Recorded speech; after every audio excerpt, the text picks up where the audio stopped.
Y continuamos entonces con nuestro espacio Encuentro con la Política, el balance de los procesos de paz, y le vamos a dar la bienvenida a Luciano Sanit, director de Viva la Ciudadanía, y por supuesto a Miguel Ángel Parto Romero, secretario de prensa de FECODE. Muy buenos días para Miguel, muy buenos días para Luciano. Buenos días, muchas gracias por la invitación. Hola, Miguel, ¿cómo estás? Bueno, Luciano, bienvenido, buenos días, un saludo vital, fraternal y pedagogico a ti, a la mesa de trabajo, a Ivy, no veo a Paula hoy, y a todo el magisterio de la comunidad educativa que nos sigue a esta hora del día. Acá estaba Paula, hace un segundito. Bueno, Nuestra Miguel. intérprete de señas. Sí, señor, aquí está, como siempre, firme. Sí, señor. Bueno, Miguel. La tomé en el receso, preciso. Bueno, Miguel, entonces el espacio es todo tuyo. Bueno, Luciano, bienvenido nuevamente. Pues aquí me han encomendado conversar contigo, y sobre todo el que va a conversar más eres tú, sobre el tema del balance de los procesos de paz, que ha sido una iniciativa muy importante del gobierno del cambio. Y pues obviamente es uno de los temas más difíciles, más tortuosos, por la complejidad de los protagonistas y pues de mayor facilidad de ser atacado por la oposición. En un término, un balance, digamos, lo objetivo, porque aunque la objetividad es un asunto también subjetivo, ¿qué balancearíamos de la iniciativa del gobierno, de su materialización hasta el momento en materia de paz y de la intrascendencia, por supuesto, que tiene para el país? Gracias, Miguel. Creo que este es un tema sumamente importante y le pasa más o menos lo que le está pasando al balance que se está haciendo de este gobierno de sus 2 primeros años. Y es que la gente se olvida de dónde venimos, ¿cierto? ¿Qué país teníamos hace 2 años? Entonces, creo que lo primero que hay que decir para el balance, Miguel, es que hace 2 años, el 7 de agosto de 2022, este gobierno recibió en materia de paz que no había ningún diálogo en proceso porque se había, digamos, renunciado a la búsqueda dialogada del conflicto armado, que se había dejado de implementar el acuerdo de paz con las FARC, que estaban multiplicándose y creciendo de manera exponencial los grupos armados ilegales en todo el territorio y que la institucionalidad y los recursos de la paz habían sido expoliados. Hoy todavía tenemos investigaciones y procesos en curso por eso. Entonces, ese es el panorama que recibió este gobierno, una institucionalidad completamente puesta no en función de construir la paz, sino en función de la corrupción, un crecimiento exponencial de los grupos, una renuncia absoluta a la búsqueda de la paz a través del diálogo. Y eso, digamos, fue lo que se recibió. 2 años después, ¿qué tenemos? Abierta la puerta del diálogo. Hay 7 procesos o mesas de negociación en este momento en marcha. Una búsqueda que el gobierno se ha propuesto con el concepto de paz total o la noción de paz total, la consigna de paz total, y es que hay que buscar el cierre del conflicto armado en el país con todos los grupos armados, tanto los de naturaleza política como los de naturaleza criminal, porque tienen la virtud de estos grupos de que si se hace con uno la paz, ellos inmediatamente ocupan y se reciclan y mantienen la misma dinámica del conflicto armado. Por tanto, es importantísimo que se pueda hacer la paz con todos los grupos. Entonces, se ha rehecho, se ha empezado a rehacer la institucionalidad, se están rehaciendo el impulso a la implementación del acuerdo de paz, se está en ceses del fuego muy importantes con grupos armados que han aliviado en parte la situación humanitaria. Es decir, tú puedes decir, lo que hay es un vuelco en la política. Y esa política de paz total, en la política de paz, y esa política de paz total está colocando, digamos, un nuevo escenario político al país. Digamos, la última noticia de esta semana fue empezando la semana, la instalación de la mesa con el Clan del Golfo, que es de lejos la organización armada con más presencia y más capacidad de producir violencia en el país, pero está la mesa con el ELN, la mesa con la Segunda Marquetalia, la mesa con el MC, la mesa de paz urbana en Medellín, la mesa de paz urbana en Quito y la mesa de paz urbana en Buenaventura. Entonces el balance, Miguel, hay que hacerlo así, es decir, de dónde veníamos y qué es lo que está haciendo. Obviamente hay muchas dificultades, como tú lo sabes y los podemos mirar más en detalle, pero para mí el balance es, hay un giro completo, un cambio completo en la política. Hay política de paz, el gobierno pasado no quería política de paz y se han abierto la posibilidad del diálogo con 7 grupos y hay otros 2 que están en exploración. Bueno, creo que hay pues un primer case muy importante en el balance y para lo que son los 2 años que restan. Yo quiero resaltar un hecho, es Luciano, tiene que ver con el tema del cese al fuego con el ELN. Yo creo que este es un triunfo, por lo menos no había tenido posibilidades previas en un cese al fuego tan prolongado. Exacto. Hay una discusión en el barrio, como dice la canción de salsa, ¿no? Si fue prudente o no prudente por parte del gobierno entrar en procesos regionales de la estructura, desconociendo, como lo denunció el ELN, la estructura nacional. Exacto. Ese punto se volvió punto clave para suspender el cese al fuego que finalmente logró restablecerse. ¿El gobierno acierta en esa circunstancia, en el camino, o simplemente el ELN tiene que definir si va a hacer la paz, se va a sentarse en los próximos meses a hacer la paz, a la decisión que tuvo las FARC al sentarse y decir, bueno, vamos a llegar a un acuerdo? ¿Cuál es el tema central ahí en las relaciones con el ELN? Pues que lo tenemos que resaltar aquí porque es la segunda guerrilla más antigua, yo creo que ya del mundo también. Sí, de acuerdo. Sí, el proceso con el ELN es un proceso, como tú bien dices, que ha llegado muy lejos. O sea, en este año y medio, porque recuerden que la mesa se restableció en noviembre de 2022, año y medio largo de mesa de diálogos con el ELN, se llevan firmados 28 acuerdos, entre ellos el acuerdo de cese al fuego. Esos 28 acuerdos se refieren a muchas materias, al tema de zonas críticas, al tema del cese, pero principalmente al tema de participación. Incluso el último acuerdo fue sobre participación, el acuerdo 28, participación de la sociedad en los diálogos de paz. Es un proceso muy complejo porque tiene características muy distintas a los procesos que se venían haciendo en Colombia. Te voy a dar 3 distintivas, y hacen, digamos, que tengamos que, para valorar esta mesa, mirarlas en detalle. La primera es que, contrario a la mesa, por ejemplo, que se tuvo con las FARC en 2016, en esta los acuerdos se van haciendo y se van cumpliendo. Es la metodología de acuerdos parciales. Con las FARC, recuerda, era nada está acordado hasta que todo esté acordado. Aquí se va acordando y se va cumpliendo.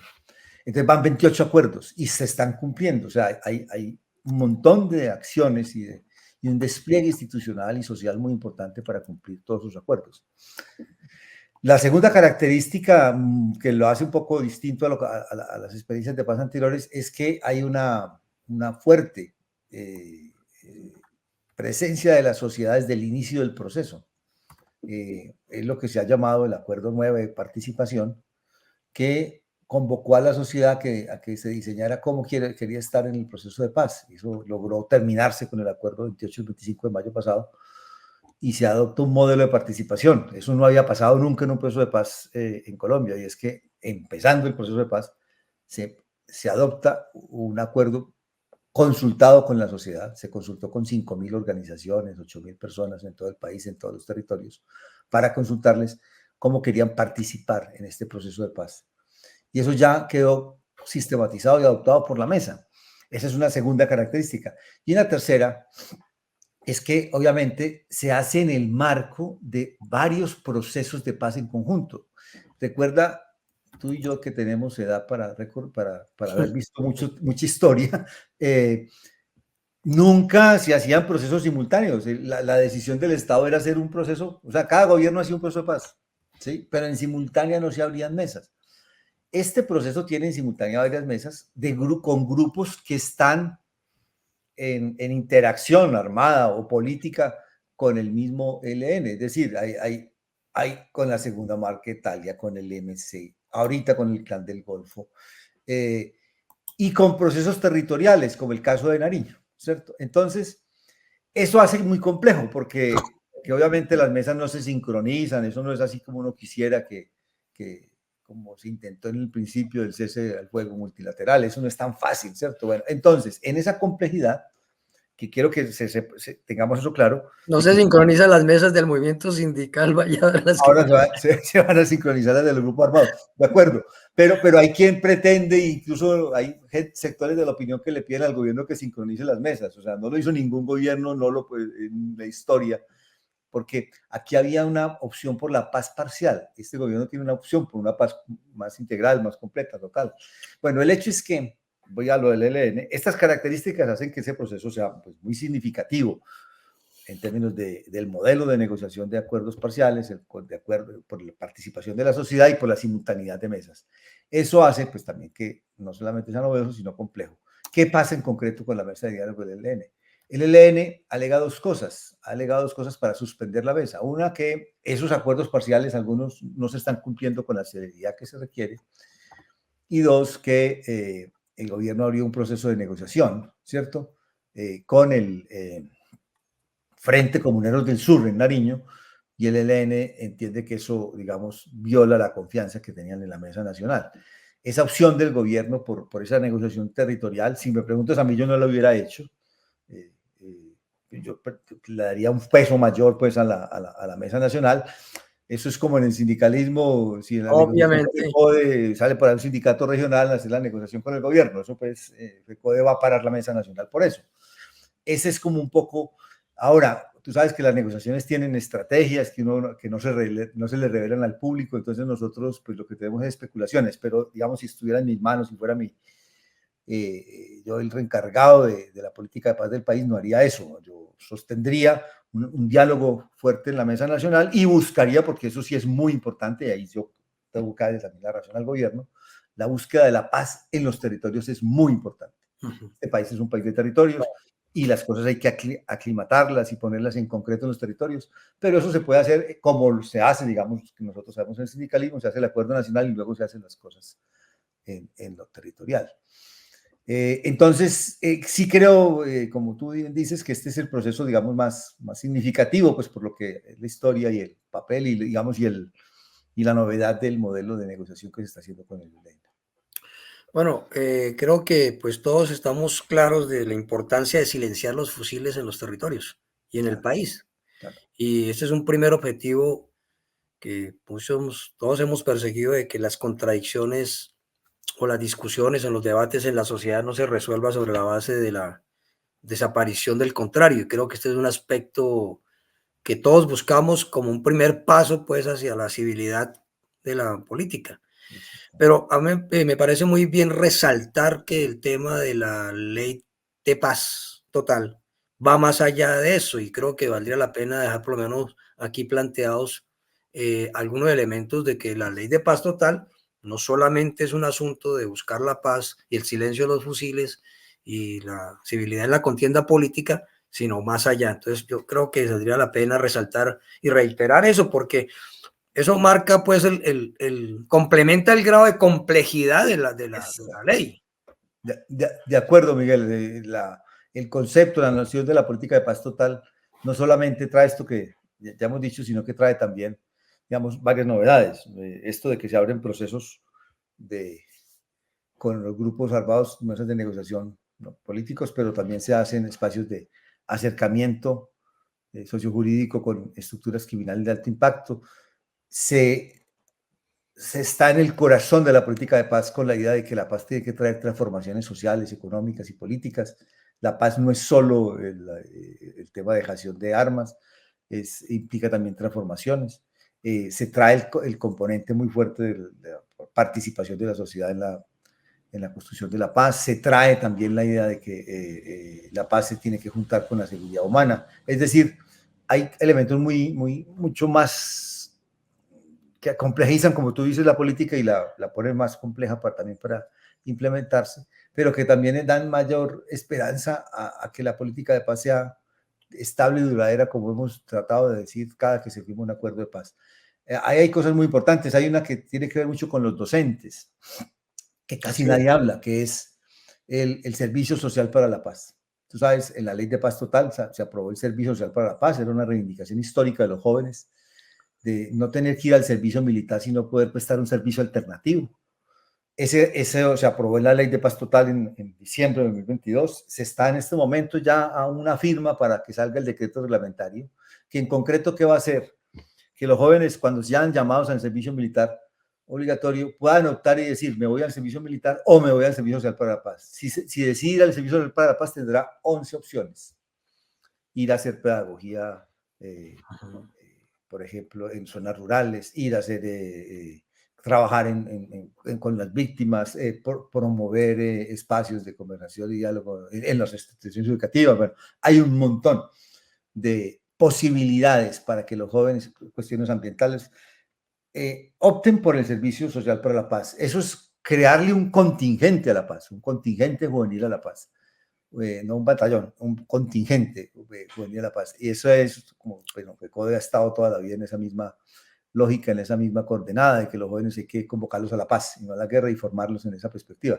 Ese instrumento de paz total, que poco se habla de él, pronto estará, digamos, a disponibilidad de la juventud, que cada año tiene que presentarse al ejército. Pues ellos tendrán esos dos caminos. Ese servicio va a ser remunerado, le va a servir como experiencia laboral, pero sobre todo le va a dar la opción legítima de ir a la acción, al servicio militar o a las opciones de servicio social para la paz.